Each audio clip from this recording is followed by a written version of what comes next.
Aujourd'hui, je vous fais un test, un retour sur une IA qui a été développée, donc par des kinés. Pour les kinés, donc c'est une IA vraiment qui est spécialisée pour les kinés et de ce que je connaisse, c'est la seule qui est vraiment destinée aux kinés parce que Marcus Santé, Heidi, et tout ça, c'est, à destination des professionnels de santé. Mais vraiment, toi, voilà, ça a été fait pour les kinés. Je vous fais un petit review. Alors Toa, je l'ai un peu utilisé, mais pour être honnête, pas tant que ça. Ça n'empêche que je voulais absolument vous faire un retour pour que sur Yotera, vous ayez différentes vidéos d'IA. J'ai déjà fait une vidéo avec Marcus Santé, j'en ferai avec d'autres IA. Et donc dans leur communication, ils mettent en avant l'accès direct, donc le fait de voir un kiné sans ordonnance, de faire grâce à toi des bilans de qualité et sécurisés. Leur philosophie dans une optique 2BP, donc Evidence-Based Practice. Eux, ils mettent en avant une aide à la prise de décision. Il n'y a pas d'engagement. En tout cas, sur leur site, il y a 1 mois offert avec le code Révolution Toa. Donc, je ne sais pas si lorsque vous allez regarder cette vidéo, il y sera encore. Pour les tarifs, parce que c'est quand même important, c'est gratuit pour les étudiants. Vous avez un pack essentiel kiné à 40 € et un pack seulement, on va dire, suivi quotidien. Donc, je vous montrerai tout à l'heure, je pense que c'est avec la note. Et donc, c'est que 7 € par mois. Je reviens directement sur mon tableau de bord, sur le dashboard. Moi, j'ai pas beaucoup de patients. Donc, là, pour l'instant, un patient. Donc, je suppose qu'ils mettent que les patients en cours qui sont encore en cours de traitement. Le sexe, vous aurez un ratio. L'âge moyen. Pour les statistiques, donc vous pouvez voir plus de statistiques. Le nom du médecin qui prescrit le plus. Absentéisme. Fréquence moyenne de séances par patient. Nombre moyen de séances par patient. Très bien. Mon activité, donc le nombre de bilans sur 30 jours. Le nombre moyen de bilans par semaine. C'est cool, il faudrait d'avoir ces infos-là. Le nombre moyen de patients par jour. Le jour le plus chargé. Très stylé. Ok, un des marqueurs les plus utilisés, le questionnaire le plus utilisé et le motif de consultation les plus fréquents. Très stylé. Les 3 mois les plus chargés. Donc ensuite, si on va dans le module, attendez, je reviens sur le dashboard, on peut accéder à un ordonnancier. C'est un moyen de générer des ordonnances kiné. On sélectionne un patient, on crée une ordonnance et là, trop bien, très pratique. Vous pouvez facilement, donc, c'est les intitulés de la sécu, les intitulés officiels. Et donc, on peut directement ajouter, par exemple, si on veut prescrire des cannes, on clique sur ajouter. Et donc, ensuite, il donne quelques petits conseils. C'est toujours sympa. Et donc, on génère l'ordonnance avec notre signature. Et on peut soit l'envoyer au patient, parce que, on va voir tout à l'heure, mais on peut rentrer, je crois, le WhatsApp ou le mail ou le numéro du patient. Ou alors, on peut tout simplement l'imprimer. Donc, c'est chouette, hein. Très bien fait. Je me permets quand même de préciser que Yotera aussi propose son générateur de prescription. Donc, ça, c'est sur mon site. J'ai créé de toutes pièces un générateur de prescription qui ressemble à ça. Ou pareil, hein, c'est juste un fichier PDF. Vous avez une liste déroulante. Et vous pouvez en 2 secondes prescrire, faire une prescription kiné. Donc c'est dispo sur yotera-kiné.fr. Ensuite, qu'est-ce qu'on peut générer aussi sur le dashboard? Un rapport d'activité. Par exemple, si je prends ma fiche, on sélectionne la plage de date qui nous intéresse depuis le début, la semaine dernière, le mois dernier, de date à date. Donc moi, je vais faire depuis le début. Sélectionner le type d'événement qui nous intéresse. Soit on prend les bilans, soit les séances, soit les deux, rapport d'activité.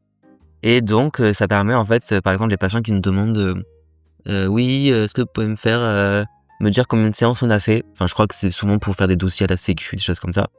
Vous pouvez facilement générer ce genre de choses. Donc ça peut être pratique, même si c'est pas forcément quelque chose qu'on utilise souvent, ça peut toujours servir. Des justificatifs de traitement, donc je suppose que c'est à peu près pareil. Et on peut générer des factures.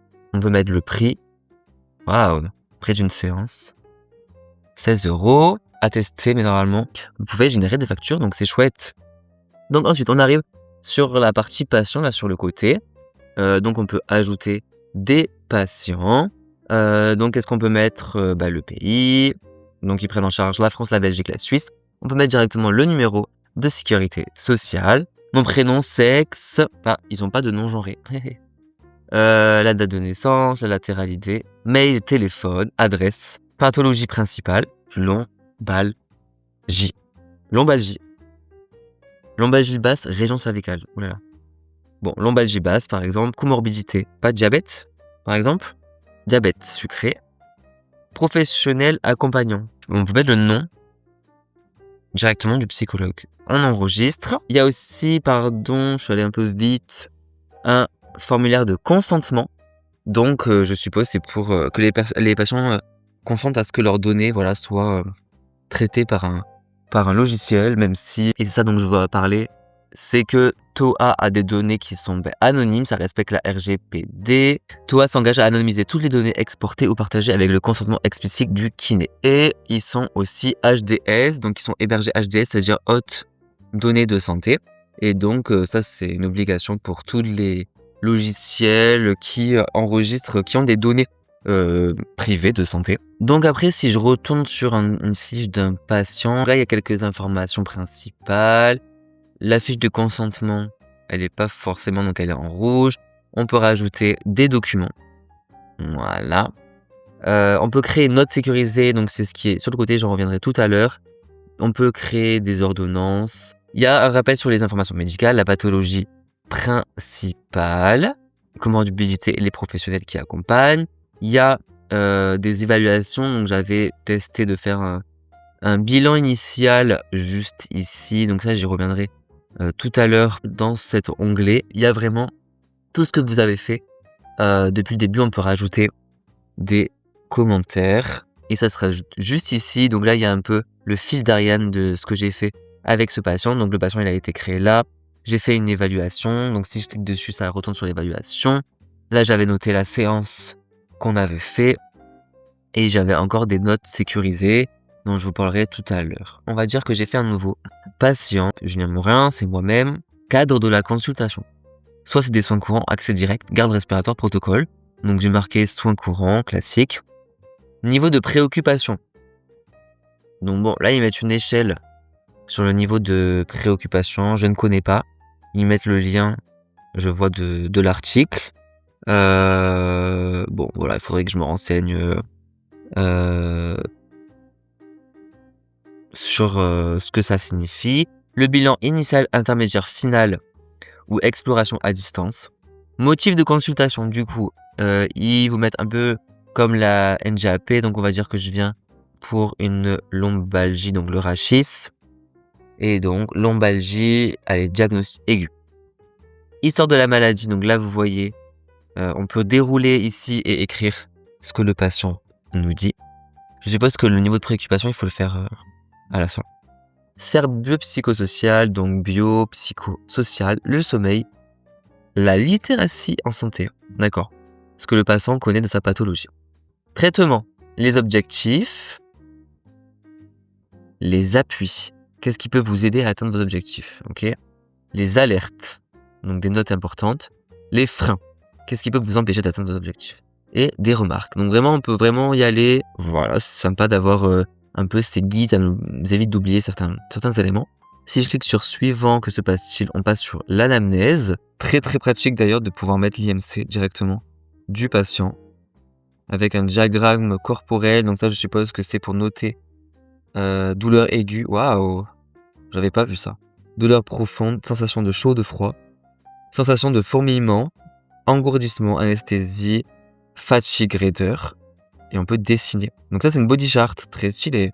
Et donc, avec ton compagnon de tour, ça commence ici. On peut ajouter une mesure. Donc par exemple, sur du musculo, je sais pas ce que c'est, du musculo-squelettique, rachis, lombaire. Waouh. Et là, il y a plein de questions. J'avoue que j'avais zappé sur cette partie, je crois, quand j'ai testé et tout. Y a-t-il eu un traumatisme? Oui, non. On va dire altération. Donc dès qu'on fait ça, ça coche, d'accord. Donc vous avez des mesures pour de la cardio. Waouh, Disney, encombrement de tout, de la personne âgée, de la gériatrie, pelvie, périnéologie. Donc je pense qu'ils sont en train de développer les spécificités spécificité d'exercice. On peut mettre des commentaires sur les questions. On peut le cocher comme marqueur. On peut mettre des remarques à la fin. Donc très stylé quand même d'avoir... C'est en fait des questions établies déjà quoi. Suite à ça, il y a Toa nous fait des suggestions. Les tests spécifiques et investigations suggérées suite à l'anamnèse. Donc suite à son avis tout à l'heure, il nous propose des tests et des investigations. Évaluation de la dyspnée, composantes physiques et affectives. Ok, et là par exemple, si on démarre... Oh waouh. But, évaluer la dyspnée, ça dure 5 à 10 minutes.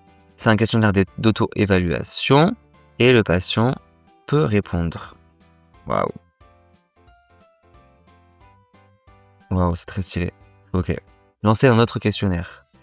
Le test de levée de chaise. Un classique. Donc si je clique quoi? Démarrer. Il nous donne les instructions. C'est bon, j'ai compris. Et on fait...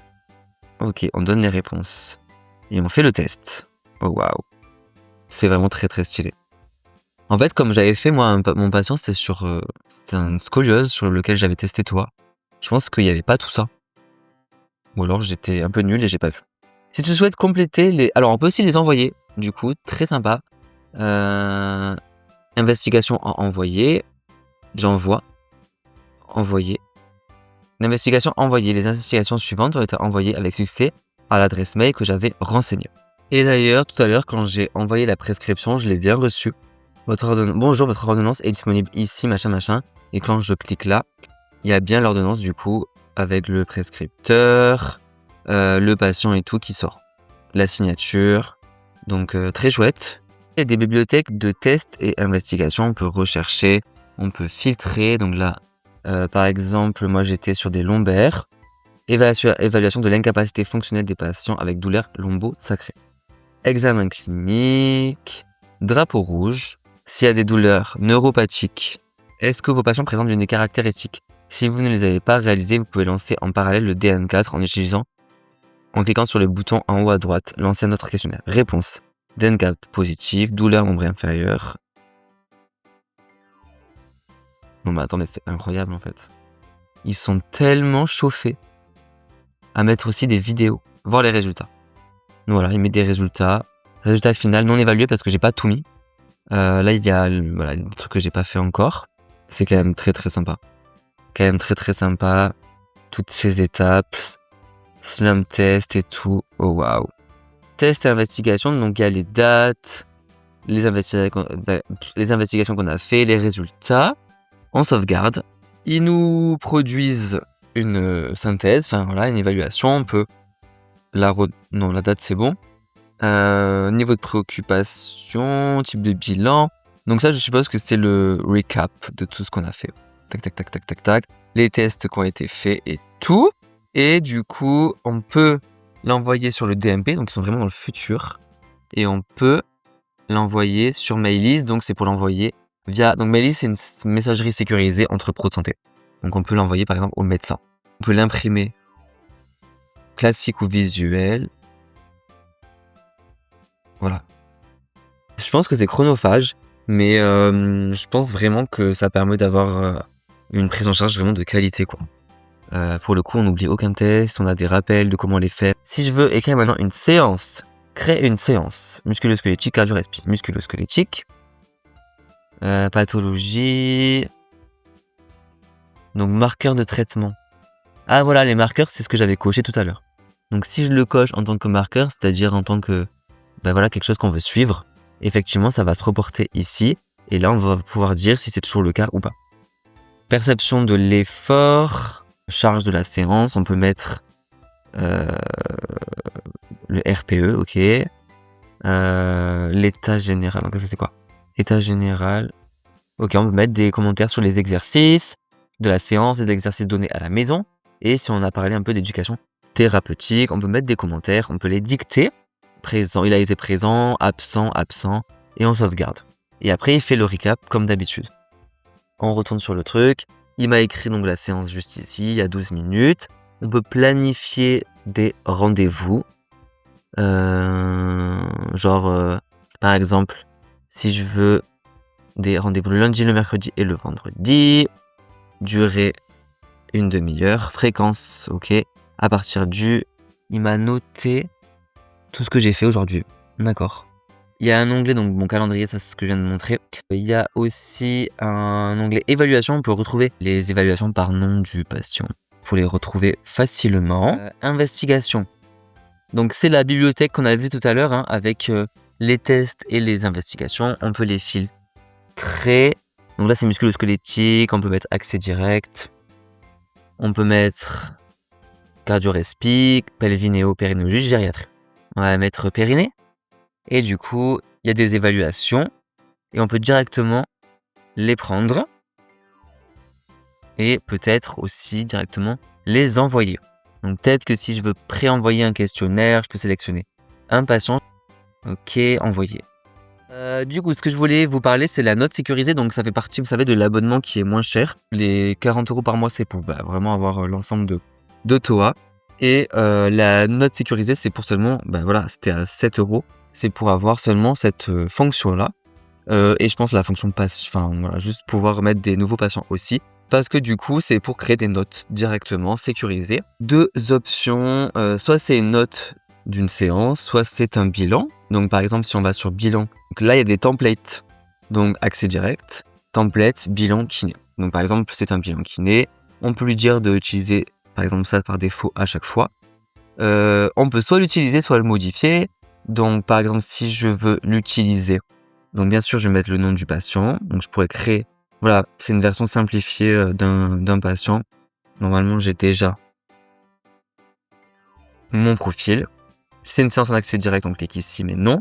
Et du coup vous avez vu, il y a déjà un template tout simplement pour mettre voilà, le motif, les imageries, l'examen et tout. On peut mettre des pièces jointes. Accéder au module de raisonnement clinique assisté pour vous suggérer une anamnèse en fonction du cas clinique et vous suggérer des tests et investigations en fonction des réponses de vos patients à l'anamnèse. Donc ce que je vais faire, c'est que là, je vais pas utiliser forcément leur template. Je vais mettre moi un bilan random que j'avais fait. Et en fait, il me demande, en termes de progression dans mon bilan, de le compléter avec ce qu'il y a là et là. Donc c'est pour ça que quand j'écris sur compléter mon évaluation, il me dit de créer donc un bilan, ce que j'ai fait, ce que je vous ai montré tout à l'heure, et après il me dit continuer à faire tout ça. Là il m'a réécrit en remarque mon bilan. Donc en fait c'est une manière de continuer ce que j'étais en train de faire. C'est aussi possible d'utiliser que ça, vous pouvez créer un nouveau template, vous pouvez modifier, normalement vous pouvez les modifier, vous pouvez en créer un, voilà. Vous le créez et vous le faites à votre sauce, mais normalement vous pouvez, je sais pas pourquoi ça ne marche pas, mais vous pouvez modifier aussi ceux qui sont là. Ça peut être une évaluation ou ça peut être juste une note de séance. Oh, ça marche pas de modifier. Et vous pouvez donc du coup utiliser ce template qui est sur du suivi, donc symptômes actuels, les exercices, le contenu de la séance et tout. Pareil, ils mettent en lien du coup avec les marqueurs. Donc c'est ce qu'on a vu tout à l'heure, c'est les marqueurs qu'on a cochés tout à l'heure, le RPE et le suivi. Il y a des choses qui apparaissent moins bien, mais je pense qu'avec cette vidéo, vous avez les principales fonctionnalités et un peu le concept derrière TOA. Leur but, c'est de nous accompagner dans un raisonnement clinique avec des tests, avec des questions pertinentes, basées sur des articles scientifiques, comme ils le disent dans leur communication, et du coup de faire vraiment des séances de qualité, quoi. Enfin, en tout cas, un bilan et un suivi de qualité. Et c'est vrai que c'est pratique ces notes sécurisées parce qu'en fait, on peut facilement relier à un patient et on peut un peu plus rapidement, si on veut, prendre, faire du suivi, du coup des séances ou refaire un bilan, puisque grâce à ça, après, ils nous redirigent directement vers leur module, on va dire, un peu de documentation. TOA, ça a été créé par vraiment de très jeunes kinés, donc on peut les féliciter d'avoir créé ceci. Je pense que ça va encore évoluer, c'est déjà vraiment pas mal. C'est disponible en version ordinateur. C'est aussi dispo sur le téléphone, mais pas en application, directement sur leur site. Et du coup, bien sûr, que ça doit fonctionner de la même manière sur tablette. N'hésitez pas à me dire en commentaire si vous utilisez TOA, des retours que vous en avez, s'il y a des fonctionnalités toujours pareilles que j'ai pas vues. Et on se retrouve très bientôt.